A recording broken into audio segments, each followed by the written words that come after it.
She was in there. Robert, quick thought before we got to go. I mean, when you go in the Oval Office, you got to own it.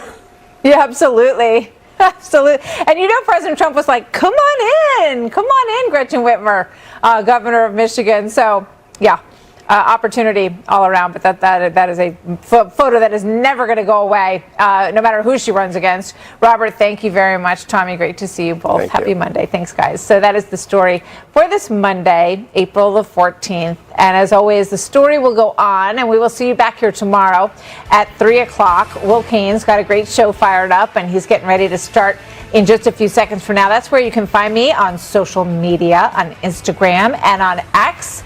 Check it out. Send me a message. We'll see you tomorrow.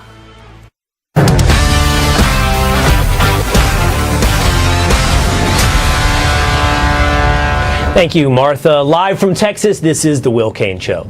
And in our nation's capital today, a visitor from what was once known as the murder capital of the world, El Salvador's President Nayib Bukele and President Trump teaming up to crack down on crime in what became yet another must-watch Oval Office meeting. Here's a bit of how it started. And, you know, sometimes they say that we imprisoned thousands. I like to say that we actually liberated millions. So, you know, like... It's very good. Who gave him that line? Do you think I can use that? Yes. And in fact, Mr. President, you have 350 million people to liberate. Yeah. But to liberate 350 million people, you have to imprison some. You know, that's the way it works, right? You cannot just, you know, free the criminals and think crime is going to go down magically. Imprisoning thousands to liberate millions. It didn't take long, though, for the media to dig into one of its favorite stories. The, quote, Maryland man who was deported back to El Salvador. Do you plan to ask President Bukele to help return the man who your administration says was mistakenly deported? The man who was mistakenly deported to El Salvador?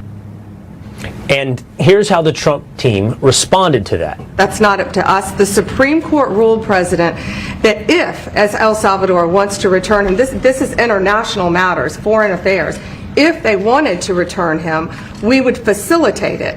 Meaning provide a plane. He's a citizen of El Salvador.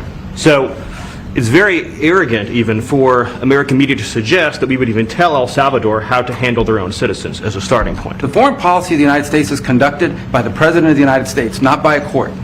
And no court in the United States has a right to conduct the foreign policy of the United States. It's that simple. End of story. It was El Salvador's president who said he lacks the power to, quote, smuggle someone back into the United States. I'm supposed to not suggesting that I smuggle a terrorist into the United States, right? It's always how can I smuggle? How can I return him to the United States? Like, I smuggle him into the United States, or what do I do? Of course, I'm not going to do it. It's like, I mean, the question is preposterous. How can I smuggle a terrorist into the United States? I don't have the power to return him to the United States. So what happens now? Joining me to discuss all of this, DHS Assistant Secretary for Public Affairs, Tricia McLaughlin. Tricia, thank you for being with us today.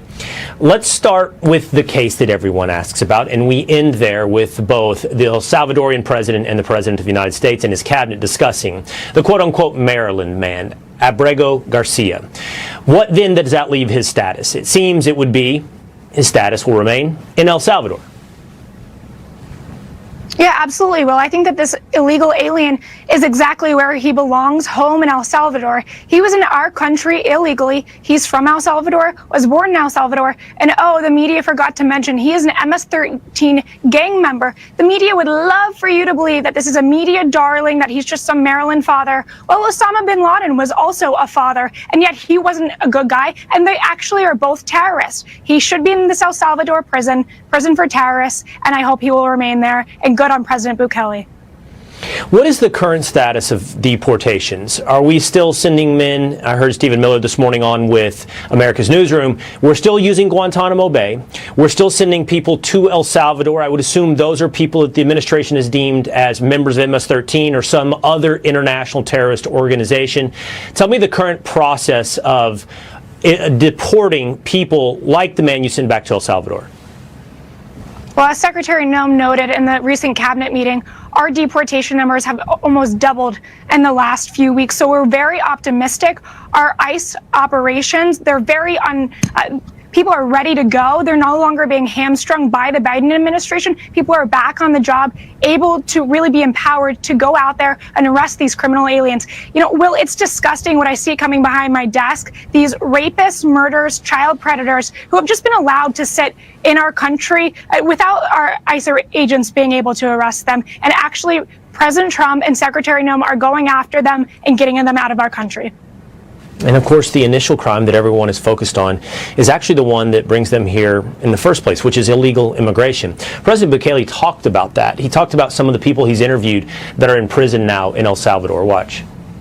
We even had this gang member from Venezuela, one of the ones you sent, and we interviewed him just, to get some information, etc. from them.